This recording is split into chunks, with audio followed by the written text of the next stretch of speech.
क्या आलू के पराठे आपको भी बहुत ज़्यादा पसंद है? नॉर्मल आलू के पराठे तो आपने खूब खाए होंगे, लेकिन आज हम इन आलू के पराठों को बनाएंगे प्रोटीन से भरपूर और बहुत ही टेस्टी। आइए वीडियो शुरू करते हैं। इसे बनाने के लिए मैंने यहाँ पर 2 उबले हुए आलू लिए हैं, जिन्हें मैंने 2 दिन पहले उबाला था और फ्रिज में रख दिया था। जब भी मैं आलू की कुछ रेसिपी बनाती हूँ, मैं एक्स्ट्रा आलू बॉयल कर लेती हूँ और हमेशा मेरे फ्रिज में बॉयल्ड आलू पड़े रहते हैं, ताकि मुझे छोटी मोटी कुछ स्नैक्स बनाना हो या कोई रेसिपी बनानी हो, मैं उससे बना करके तैयार कर सकूँ। ये मेरे 2 दिन पुराने उबले हुए आलू हैं, जिन्हें मैंने जस्ट फ्रिज से लेकर के आई हूँ और इन्हें मैंने छील लिया है। इसी के साथ मैंने 1 हरी मिर्च ली है। अब सबसे पहले हम हरी मिर्च को बारीक बारीक चॉप कर लेंगे। और अगर आप रेनी सीजन में हरा धनिया भी खाते हैं, थोड़ा सा आप हरा धनिया भी चॉप कर लीजिएगा। मेरे यहाँ पर रेनी सीजन में हरा धनिया पत्तेदार सब्जी नहीं खाते, इसलिए मैं धनिया पत्ता इसमें नहीं डालूंगी।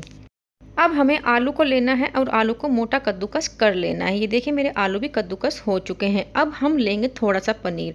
आप चाहें तो आलू और पनीर इक्वल क्वांटिटी में ले सकते हैं, या आलू ज़्यादा और पनीर कम। अगर आप स्टफ्ड पराठा बनाने में प्रो नहीं है, फिर आपको मेरा सजेशन है कि आप आलू ज़्यादा लीजिएगा और पनीर कम। मैंने यहाँ पर 2 आलू में 50 से 70 ग्राम के लगभग पनीर लिया है। अगर आपके स्टफ पराठे फट जाते हैं, आप 30 से 40 ग्राम ही लीजिएगा। और ये मेरा होममेड पनीर है, जिसको मैंने पानी से निकाल करके पहले ही रख दिया था, ताकि इसका सारा मॉइस्चर जो है ड्राई आउट हो सके, क्योंकि अगर इसमें मॉइस्चर रहेगा हमारी स्टफिंग पतली हो जाएगी। अब हमें इसे भी मोटा ही कद्दूकस कर लेना है।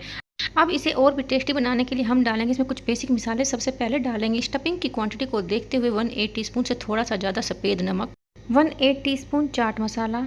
अब मैं डालूंगी इसमें 1/4 टीस्पून भर करके ये मेरा होममेड करी पत्ता चटनी है, जिसे एक बार बना करके रख लेती हूँ और 6-7 महीने भी ख़राब नहीं होती है। इसकी रेसिपी मैं ऑलरेडी अपने चैनल पर अपलोड कर चुकी हूँ। जो फ्रेश करी पत्ता होता है वो सारी रेसिपीज़ में अच्छा नहीं लगता है, लेकिन इस तरह से ड्राई चटनी बनाने से हम इसे डेली रेगुलर खाने में यूज कर सकते हैं। इससे करी पत्ते के बेनिफिट पूरी फैमिली को मिल जाते हैं। 1/2 टीस्पून के लगभग मैंने धनिया पाउडर डाल दिया है और 1/2 टीस्पून भर करके मैंने इसमें कश्मीरी लाल मिर्च पाउडर डाल दिया। अगर आप ज़्यादा तीखा खाना पसंद करते हैं, आप चाहें तो इसमें नॉर्मल लाल मिर्च भी डाल सकते हैं। इसी के साथ मैंने 1/2 टीस्पून के लगभग कसूरी मेथी को भी हाथ से रब करके डाल दिया है।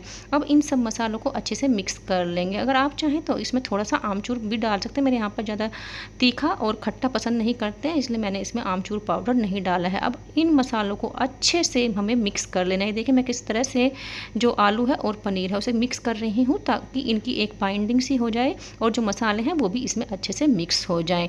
अब हम इसका एक गोला सा बना करके साइड में रख लेंगे, जैसे जनरली हम आटे को गूंथ करके रखते हैं।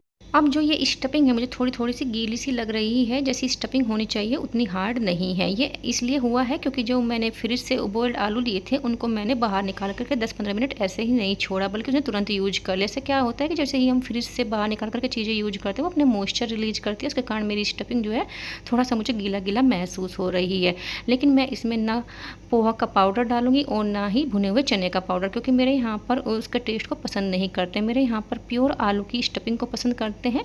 लेकिन अगर बाई चांस जो स्टफिंग है वो ज़्यादा लूज हो जाती है, आप चाहें तो इसमें थोड़ा सा पोहे को रोस्ट करके उसका पाउडर बना करके या थोड़ा सा भुने चने का पाउडर भी मिक्स कर सकते हैं, जिससे कि जो स्टफिंग है वो थोड़ी सी हार्ड हो जाए।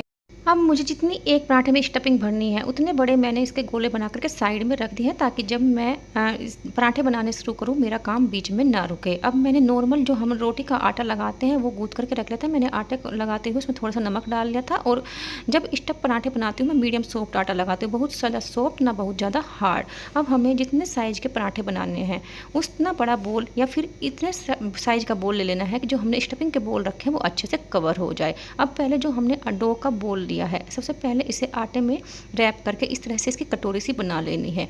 अगर आपके पराठे अच्छे नहीं बनते हैं या वो फट जाते हैं, आप एक बार ये भरा तरीका यूज करके देखिएगा। आपको 2-3 एफर्ट जरूर लगेंगे, लेकिन प्रैक्टिस से आप जो स्टफ्ड पराठे हैं उनको बनाने में एक्सपर्ट हो जाएंगे। इस तरह से कटोरी फैलाने के बाद जो हमने स्टफिंग के आलू की स्टफिंग तैयार की थी उसके बोल बना करके रखे थे उसके सेंटर में रखेंगे और इसे चारों ओर से बंद कर देंगे। अब हमें इसे फिर से सूखे आटे में अच्छे से डस्ट कर लेना है। अब मैं इसी तरह से दूसरी बोल भी बना करके तैयार कर लूँगी, ताकि जब हम रोल करना शुरू करें हमारा काम फटाफट जल्दी से हो जाए। इस तरह से मैं जनरली जब ज़्यादा क्वांटिटी में पराठे बनाती हूँ 8-9 पराठे इस तरह से जो है उनकी तैयारी करके रख लेती हूँ, और बस जब रोल करने होते हैं फटाफट रोल करते जाती हूँ और पराठे तैयार करते जाती हूँ। ये देखिए मैंने दूसरा पराठा भी भर करके इस तरह से ही तैयार कर लिया है। अब हमें केवल रोल करना है।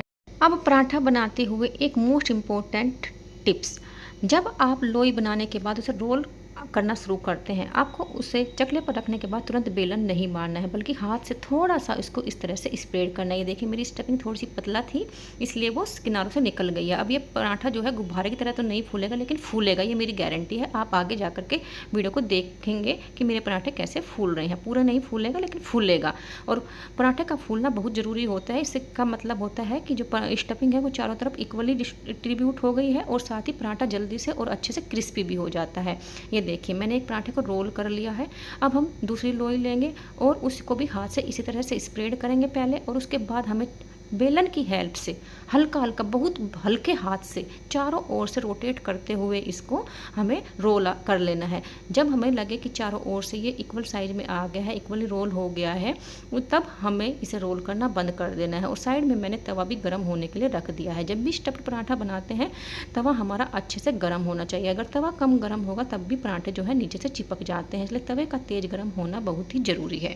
ये देखिए थोड़ा-सा हम हाथ तवे के ऊपर करके देखेंगे कि इसकी हीट आ रही है या नहीं। तवा मेरा अच्छे से गर्म हो चुका है। अब हमने जो पराठा रोल करके रखा था उसको मैं तवे पर फैला दूँगी, और जब आपको सीधी तरफ से इसमें छोटी-छोटी सी बबलिंग दिखाई देने लगे, उसके बाद हमें इसे टर्न करना है। जैसे ही मैंने टर्न किया, ये देखिए ऊपर की साइड पर किसी छोटी-छोटी सी गोल्डन कलर की आपको जो है स्पॉट्स दिखाई दे रहे हैं, चिकती दिखाई दे रही है। इस तरह की चित्तियाँ पड़ने से क्या होता है कि जो पराठे की रोस्टिंग होती है वो बहुत ही अच्छी होती है, और पराठे का कलर भी अच्छा आता है। आप देख सकते हैं कि ये मेरा पराठा कैसे फूल रहा है।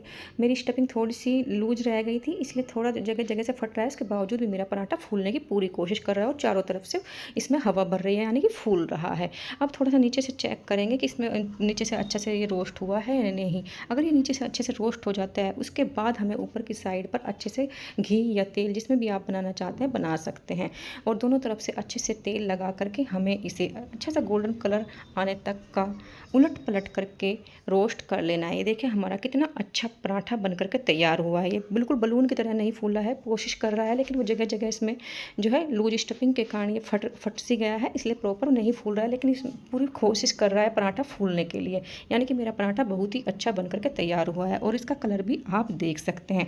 मैंने आपको आज पराठे से रिलेटेड कई टिप्स एंड ट्रिक्स बताए हैं, स्पेशल स्टफिंग भी आपके साथ शेयर की है। अगर आपको वीडियो पसंद आ रही हो, चैनल को सब्सक्राइब और लाइक ज़रूर कीजिएगा। हर फैमिली में बच्चा हो या बड़ा हो, सभी को आलू के पराठे बहुत ही ज़्यादा पसंद होते हैं। अगर हम उसमें थोड़ा पनीर भी डालते हैं, किस तरह से हम आलू के पराठे को हेल्दी बना सकते हैं, आज मैंने वही आपके साथ शेयर किया है।